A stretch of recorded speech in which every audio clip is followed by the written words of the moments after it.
নমস্কার, আমি দিয়া। খবর শুনছেন আপডেট বাংলা চ্যানেল থেকে। জানাবো পশ্চিমবঙ্গ দেশ এবং বিদেশের বাছাই করা 40টি তাজা খবর। প্রতিদিনের সেরা খবরগুলি আপনার হাতের মুঠোয় পৌঁছে দিতে আমরা আছি সদা প্রস্তুত। শুরুতেই জানাবো সংবাদ শিরোনাম। এক দল থেকে ভোটে জিতে অন্য দলে কি মিশে যেতে পারেন সাংসদরা, কি বলছে আইন? অভিনেতা রাহুলের রহস্য মৃত্যুর তদন্তভার এবার সিআইডিকে জানালেন মুখ্যমন্ত্রী শুভেন্দু। সরকারি মুরগি চুরির অভিযোগ, কাঁচা ডিমে স্নান করলেন তৃণমূল নেতা। অভিষেক কুণালকে মুখোমুখি বসিয়ে জিজ্ঞাসাবাদ ভবানী ভবনে, সিআইডির পরবর্তী পদক্ষেপ কি সেদিকেই নজর সকলের। কয়েকদিনেই খেল খতম হবে, হুঙ্কার ছেড়ে যুদ্ধ শুরু ট্রাম্পের, হিসাব মেলেনি। ইরান আক্রমণ থেকে শান্তি চুক্তিতে ঐক্যমতের 108 দিন।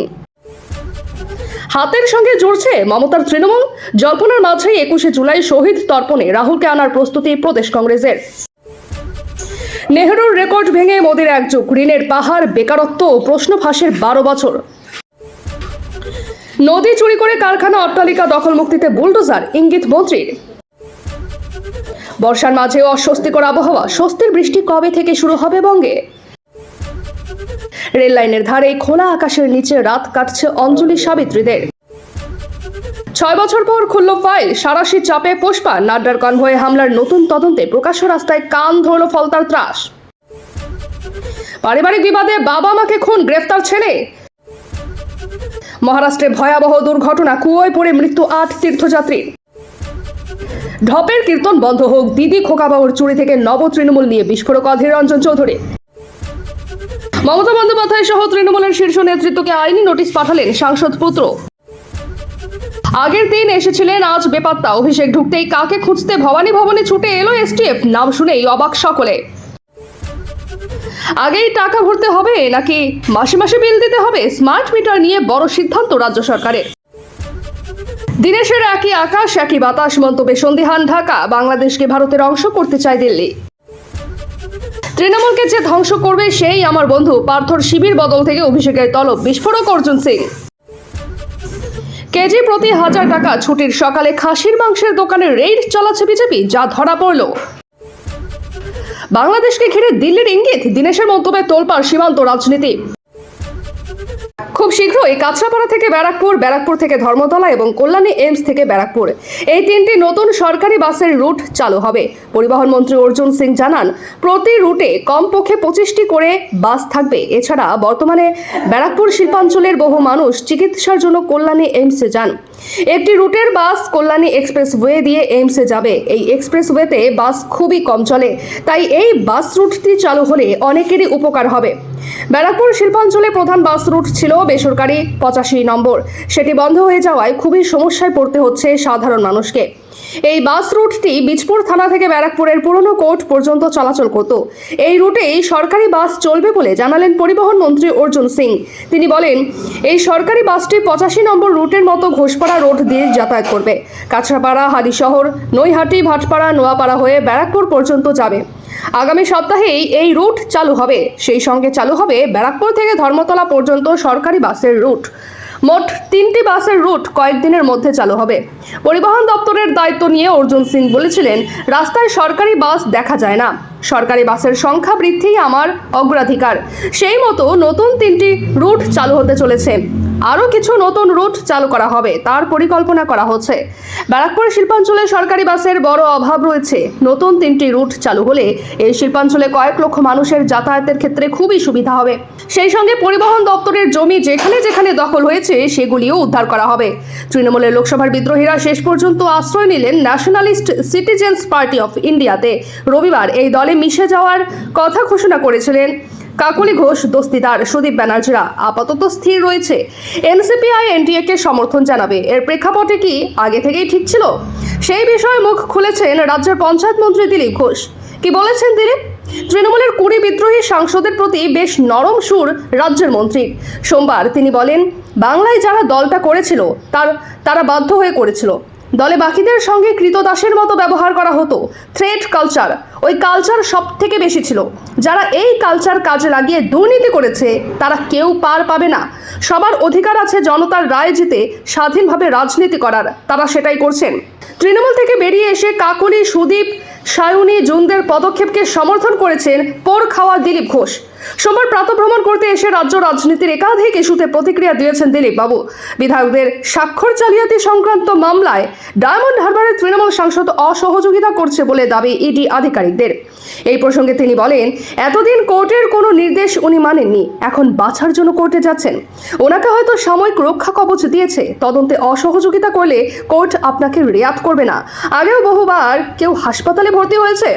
অভিযুক্ত নিজেই সিআইডি নোটিশ গ্রহণ করেননি, অন্য লোক গ্রহণ করেছে। পুলিশকে তার বাড়ির তালা ভেঙে ঢুকতে হচ্ছে, এটা সহযোগিতা নয়, এটা আদালত দেখে নেবে। সূত্রের খবর, মমতা ব্যানার্জির সামনেই নাকি কুণাল ঘোষ ও অভিষেক ব্যানার্জির মধ্যে উত্তপ্ত বাক বিতণ্ডা হয়েছে। চাচা ছোলা দিলীপের উত্তর, দুজনেই বড় নেতা। আগে পার্থ কুণাল ঝগড়া দেখেছি, কল্যাণের সঙ্গে বাকিদের ঝগড়া দেখেছি। আমার মনে হয় এদের বিসর্জন হওয়ার দরকার আছে। তৃণমূলকে যদুবংশের মতো ধ্বংস হয়ে যাবে? দিলীপের সাফ কথা, এটাকে মুষল পর্ব বলে। আমরা মহাভারত দেখিনি, এখন মুষল পর্ব দেখতে পাচ্ছি। এই কুরু বংশ ধ্বংসের দিকে এগিয়ে চলেছে। জুলাইয়ে কি মমতা বন্দ্যোপাধ্যায় হাত ছাড়া হয়ে যাবে তৃণমূল কংগ্রেস? তেমনই ইঙ্গিত দিলেন তৃণমূলের বিদ্রোহী সাংসদ সুদীপ বন্দ্যোপাধ্যায়। রবিবার দিল্লিতে লোকসভার স্পিকার ওম বিড়লার সঙ্গে সাক্ষাতের পরে অনামী nationalist citizens party of India বা এনসিপিআই এ যোগ দেওয়ার বিষয়টি ঘোষণা করে সুদীপ বলেন, এটাই সিস্টেম।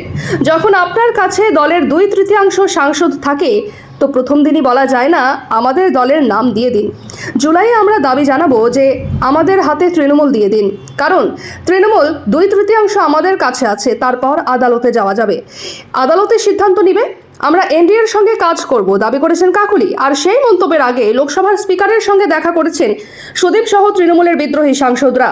সেই সাক্ষাতের পরে কাকলি ঘোষ দস্তিদার বলেছেন, সর্বভারতীয় তৃণমূল কংগ্রেস থেকে নির্বাচিত আমরা 20 জন সাংসদ স্পিকারের সঙ্গে দেখা করে আলাদাভাবে বসার অনুরোধ জানিয়ে একটি চিঠি জমা দিয়েছি। আমাদের হাতে 2/3 বেশি সাংসদ আছেন। আমরা ন্যাশনালিস্ট সিটিজেন্স পার্টির সঙ্গে মিশে যাচ্ছি। আগামী দিনে আমরা দেশের জন্য কাজ করব এবং প্রধানমন্ত্রীর নেতৃত্বে এনডিএর সঙ্গে যৌথভাবে কাজ করব। পরিচিতি কার্যত নেই এনসিপিআই এর। আবার ওই nationalist citizens party of India নামে যে ফেসবুক পেজ আছে, তাতে মাত্র 74 জন ফলোয়ার আছেন। 2023 সালের 19 ফেব্রুয়ারি শেষ পর্যন্ত ওই ফেসবুক পেজে 2023 সালের 19 ফেব্রুয়ারি শেষবার ওই ফেসবুক পেজ থেকে কোনো পোস্ট করা হয়েছিল। তার আগে একটি পোস্টে আবার বলা হয়েছিল যে 2023 সালের ত্রিপুরা বিধানসভা নির্বাচনে লড়াই করছে এনসিপিআই, সেজন্য বরাদ্দ করা হয়েছে প্রতীক, আর প্রতীক হিসেবে বরাদ্দ করা হয়েছিল পেনের নিভ ও আলোর 7টি রশ্মি। অভিনেতা রাহুল অরুণোদয় বন্দ্যোপাধ্যায় রহস্য মৃত্যুর তদন্ত করবে এবার সিআইডি। দীঘার প্রশাসনিক বৈঠক থেকে ঘোষণা করলেন মুখ্যমন্ত্রী শুভেন্দু অধিকারী। প্রায় 2.5 মাস পেরিয়ে গিয়েছে, কিন্তু এখনও রাহুলের মৃত্যুকে কেন্দ্র করে বেশ কিছু প্রশ্ন উঠছে, যার উত্তর মেলেনি। রাহুলের মৃত্যুর তদন্ত নিয়ে কি নির্দেশ শুভেন্দুর? গতকাল দীঘায় প্রশাসনিক বৈঠক করেন মুখ্যমন্ত্রী। সেখানকার হাসপাতালগুলিতে অব্যবস্থার অভিযোগ তোলেন। তিনি বলেন, বিগত সরকার বিশেষ করে গত 2 বছরে কোনো কাজ করেনি। হাসপাতালে ন্যূনতম ব্যবস্থা নেই, একটাও আইসিইউ বেড নেই। এখানে না আছে ব্লাড ব্যাংক, না আছে পোস্টমর্টেমের জায়গা। পর্যটকদের সুরক্ষায় পর্যাপ্ত নলিয়াও নেই বলে অভিযোগ করেন তিনি। শুভেন্দুর কথায় এই বিরাট সমুদ্র তটে মাত্র 63 জন নলিয়া রয়েছে। এরপরই তার বক্তব্যে উঠে আসে রাহুলের মৃত্যুর প্রসঙ্গ। শুভেন্দু বলেন, কিছুদিন আগেই একজন অভিনেতার মৃত্যুর ঘটনা ঘটেছে উদয়পুরে। ওড়িশা সরকার সিট গঠন করেছে। আমি পূর্ব মেদিনীপুর জেলা পুলিশ সুপারকে নির্দেশ দিয়েছি অবিলম্বে ডিজিপির মাধ্যমে স্বরাষ্ট্র সচিবের কাছে পাঠাতে, যাতে এই মামলাটি সিআইডি নিয়ে নেয়। অভিনেতার পরিবারের তরফ থেকে এখানে মামলা করে গিয়েছেন, যেটা আনন্যাচারাল ডেথ বলে ইডি মামলা হয়েছে। একই সঙ্গে মুখ্যমন্ত্রী জানিয়েছেন নুলিয়াদের সংখ্যাও বাড়ানো হচ্ছে, তাদের পারিশ্রমিকও। ওড়িশার বালেশ্বরে ভোলে বাবা পার কারেগা নামক একটি ধারাবাহিকের শুটিং চলাকালীন জলে ডুবে মৃত্যু হয় রাহুলের। অভিনেতার এমন মর্মান্তিক পরিণতি কি কেবলই এক দুর্ঘটনা, নাকি এর পেছনে রয়েছে শুটিং সেটের চূড়ান্ত অব্যবস্থা? বারবার সেই প্রশ্নই উঠে আসছে। রাহুলের মৃত্যুর ঘটনায় কলাকুশলীদের নিরাপত্তা নিয়েও প্রশ্ন উঠেছে। ক্ষোভ উগরে দিয়েছে টলিউডের একাংশ। অভিনেতার মৃত্যুর তদন্তের দাবিতে পথে নেমেছে টলিপাড়া। তবে সেই বিক্ষোভের তেজ কিছুটা হলেও থিতিয়ে পড়েছে।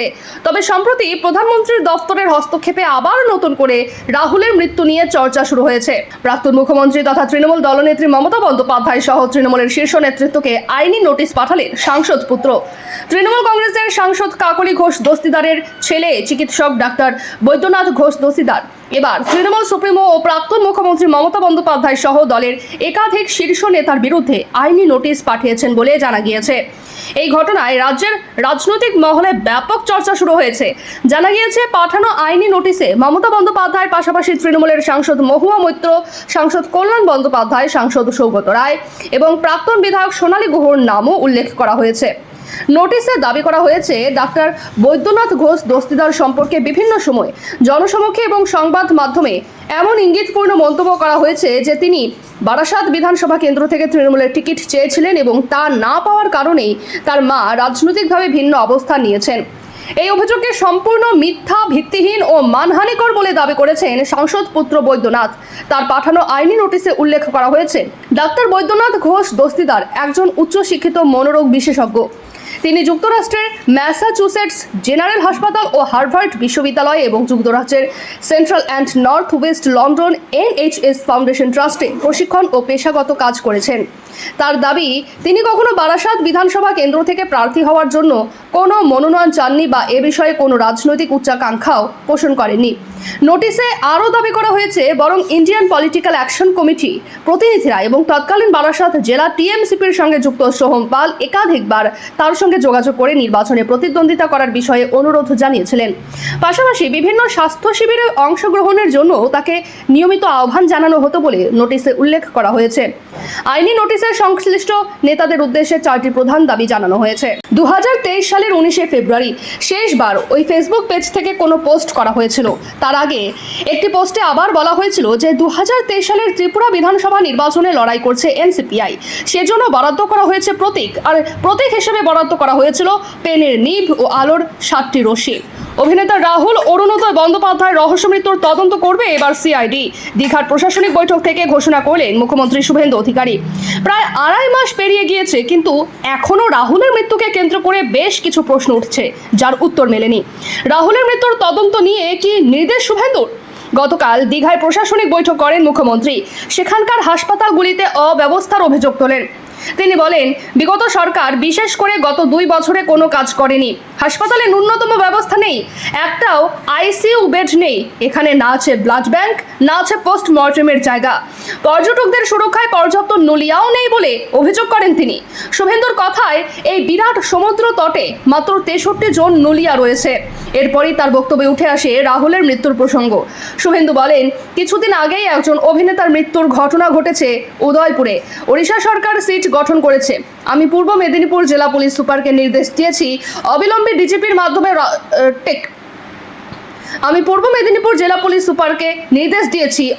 ডিজিপির মাধ্যমে স্বরাষ্ট্র সচিবের কাছে পাঠাতে, যাতে এই মামলাটি CID নিয়ে নেয়। অভিনেতার পরিবারের তরফ থেকে এখানে মামলা করে গিয়েছেন, যেটা আনন্যাচারাল ডেথ বলে ED মামলা হয়েছে। একই সঙ্গে মুখ্যমন্ত্রী জানিয়েছেন, নুলিয়াদের সংখ্যাও বাড়ানো হচ্ছে, তাদের পারিশ্রমিকও। ওড়িশার বালেশ্বরে ভোলে বাবা পার কারেগা নামক একটি ধারাবাহিকের শুটিং চলাকালীন জলে ডুবে মৃত্যু হয় রাহুলের। অভিনেতার এমন মর্মান্তিক পরিণতি কি কেবলই এক দুর্ঘটনা, নাকি এর পেছনে রয়েছে শুটিং সেটের চূড়ান্ত অব্যবস্থা? বারবার সেই প্রশ্নই উঠে আসছে। রাহুলের মৃত্যুর ঘটনায় কলাকুশলীদের নিরাপত্তা নিয়েও প্রশ্ন উঠেছে। ক্ষোভ উগরে দিয়েছে টলিউডের একাংশ। অভিনেতার মৃত্যুর তদন্তের দাবিতে পথে নেমেছে টলিপাড়া। তবে সেই বিক্ষোভের তেজ কিছুটা হলেও থিতিয়ে পড়েছে। তবে সম্প্রতি প্রধানমন্ত্রীর দপ্তরের হস্তক্ষেপে আবার নতুন করে রাহুলের মৃত্যু নিয়ে চর্চা শুরু হয়েছে। প্রাক্তন মুখ্যমন্ত্রী তথা তৃণমূল দলনেত্রী মমতা বন্দ্যোপাধ্যায় সহ তৃণমূলের শীর্ষ নেতৃত্বকে আইনি নোটিশ পাঠালেন সাংসদ পুত্র। তৃণমূল কংগ্রেসের সাংসদ কাকলি ঘোষ দস্তিদারের ছেলে চিকিৎসক ডাক্তার বৈদ্যনাথ ঘোষ দস্তিদার। এবার তৃণমূল সুপ্রিমো ও প্রাক্তন মুখ্যমন্ত্রী মমতা বন্দ্যোপাধ্যায় সহ দলের একাধিক শীর্ষ নেতার বিরুদ্ধে আইনি নোটিশ পাঠিয়েছেন বলে জানা গিয়েছে। এই ঘটনায় রাজ্যের রাজনৈতিক মহলে ব্যাপক চর্চা শুরু হয়েছে। জানা গিয়েছে, পাঠানো আইনি নোটিশে মমতা বন্দ্যোপাধ্যায়ের পাশাপাশি তৃণমূলের সাংসদ মহুয়া মৈত্র, সাংসদ কল্যাণ বন্দ্যোপাধ্যায়, সাংসদ সৌগত রায় এবং প্রাক্তন বিধায়ক সোনালী গুহর নামও উল্লেখ করা হয়েছে। নোটিশে দাবি করা হয়েছে, ডাক্তার বৈদ্যনাথ ঘোষ দস্তিদার সম্পর্কে বিভিন্ন সময় জনসমক্ষে এবং সংবাদ মাধ্যমে এমন ইঙ্গিতপূর্ণ মন্তব্য করা হয়েছে যে তিনি বারাসাত বিধানসভা কেন্দ্র থেকে তৃণমূলের টিকিট চেয়েছিলেন এবং তা না পাওয়ার কারণেই তার মা রাজনৈতিকভাবে ভিন্ন অবস্থান নিয়েছেন। এই অভিযোগকে সম্পূর্ণ মিথ্যা, ভিত্তিহীন ও মানহানিকর বলে দাবি করেছেন সাংসদ পুত্র বৈদ্যনাথ। তার পাঠানো আইনি নোটিশে উল্লেখ করা হয়েছে, ডাক্তার বৈদ্যনাথ ঘোষ দস্তিদার একজন উচ্চশিক্ষিত মনোরোগ বিশেষজ্ঞ। তিনি যুক্তরাষ্ট্রের ম্যাসাচুসেটস জেনারেল হাসপাতাল ও হার্ভার্ড বিশ্ববিদ্যালয় এবং যুক্তরাজ্যের central and north west London NHS foundation ট্রাস্টে প্রশিক্ষণ ও পেশাগত কাজ করেছেন।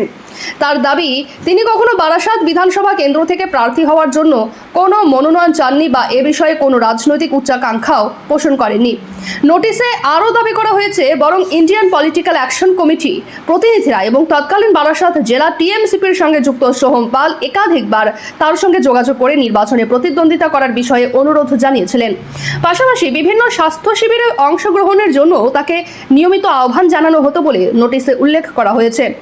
আইনি নোটিশের সংশ্লিষ্ট নেতাদের উদ্দেশ্যে 4টি প্রধান দাবি জানানো হয়েছে।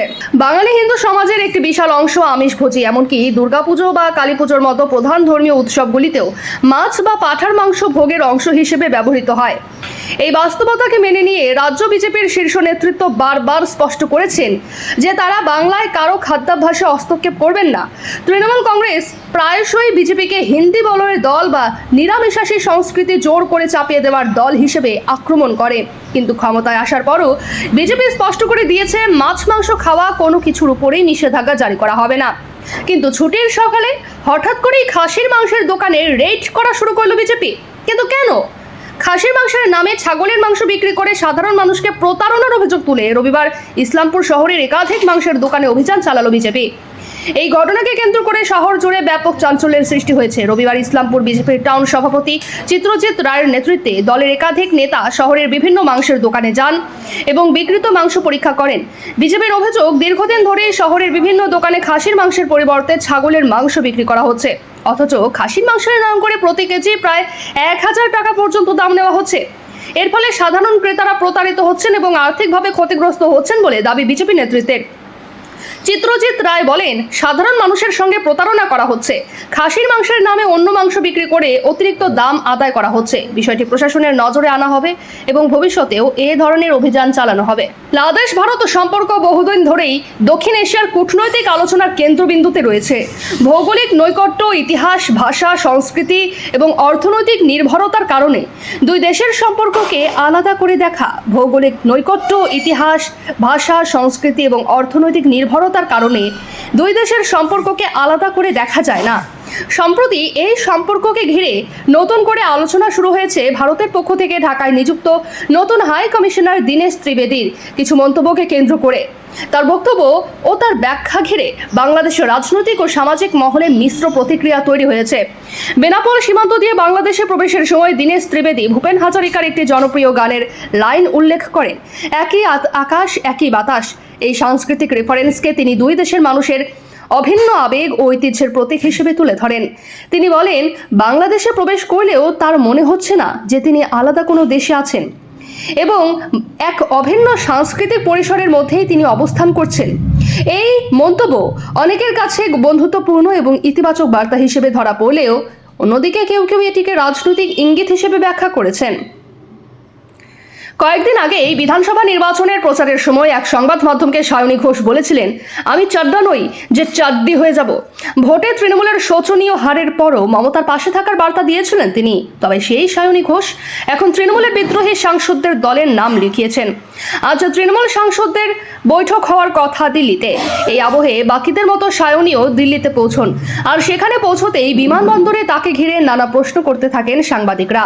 উল্লেখ্য, বিদ্রোহী সাংসদদের যে চিঠিটি প্রকাশ্যে এসেছে সেখানে 10 নম্বরে রয়েছে তার স্বাক্ষর। মালা রায়দের সঙ্গে মিলে ভূপেন্দ্র যাদবের বাড়িতে বৈঠকও করেছেন সায়নী। আগে যাকে লম্বা চুল এবং মমতার মতো সাদা শাড়ি, পায়ে চপ্পল পরে দেখা যেত, সেই সায়নী এখন মমতার বিরুদ্ধ গোষ্ঠীর সদস্য। আর সায়নীকে তার সেই পুরনো চাড্ডা মন্তব্য স্মরণ করিয়ে এক সাংবাদিক প্রশ্ন করেন, আপনি তো বলেছিলেন আপনি চাড্ডা নন। সেই প্রশ্ন এড়িয়ে সায়নী আজ বললেন, আমি আপনাকে কোনো জবাব দেব না, আমি আমার এলাকার ভোটারদের কাছে জবাবদিহি দেব। সূত্রের খবর, সোমবার বিক্ষুব্ধ সাংসদরা লোকসভার স্পিকারের সঙ্গে দেখা করে নিজেদের আলাদা ব্লক হিসেবে স্বীকৃতি চাওয়ার বিষয়ে আলোচনা করতে পারেন। তবে আরেকটি সম্ভাবনা উড়িয়ে দেওয়া যাচ্ছে না। বিদ্রোহীরা নিজেদেরই প্রকৃত তৃণমূল কংগ্রেস হিসেবে দাবি করে দলের সাংগঠনিক নেতৃত্বে পরিবর্তনের দাবি জানাতে পারেন। সেক্ষেত্রে লোকসভায় দলনেতার পদে অভিষেক বন্দ্যোপাধ্যায়ের পরিবর্তে সুদীপ বন্দ্যোপাধ্যায়ের নাম প্রস্তাব করা হতে পারে। পাশাপাশি মুখ্য সচেতক পদে কাকলি ঘোষ দস্তিদারকে বহাল রাখার দাবিও তোলা হতে পারে। বিতর্কিত স্বাক্ষর কাণ্ডে তদন্তের গতি বাড়ালো সিআইডি। রবিবার একদিকে জেরা করা হচ্ছে তৃণমূলের সর্বভারতীয় সাধারণ সম্পাদক অভিষেক বন্দ্যোপাধ্যায়কে, তারপরে এবার ভবানী ভবনে হাজিরা দিলেন বেলেঘাটার বিধায়ক কুণাল ঘোষ। এদিন তিনি 3:21 ভবানী ভবনে হাজিরা দেন। এদিন বেলা 11:45 ভবানী ভবনে পৌঁছান অভিষেক। তারপর কেটে গিয়েছে 3 ঘন্টার বেশি সময়। এখনো তৃণমূলের সর্বভারতীয় সাধারণ সম্পাদককে জেরা চালাচ্ছেন তদন্তকারীরা। তারপর এবার হাজিরা দিলেন কুণাল। সূত্রের খবর, বিতর্কিত স্বাক্ষর কাণ্ডে অভিষেক ও কুণাল ঘোষকে আজ মুখোমুখি বসিয়ে জেরা করা হতে পারে। বলে রাখা দরকার, এর আগে গত 11 জুন এই মামলায় প্রায় 5.5 ঘন্টা ধরে অভিষেক বন্দ্যোপাধ্যায়কে ম্যারাথন জেরা করেছিলেন তদন্তকারীরা, কিন্তু তার জবাবে সন্তুষ্ট না হওয়ায় আজ রবিবার ফের তাকে তলব করা হয়।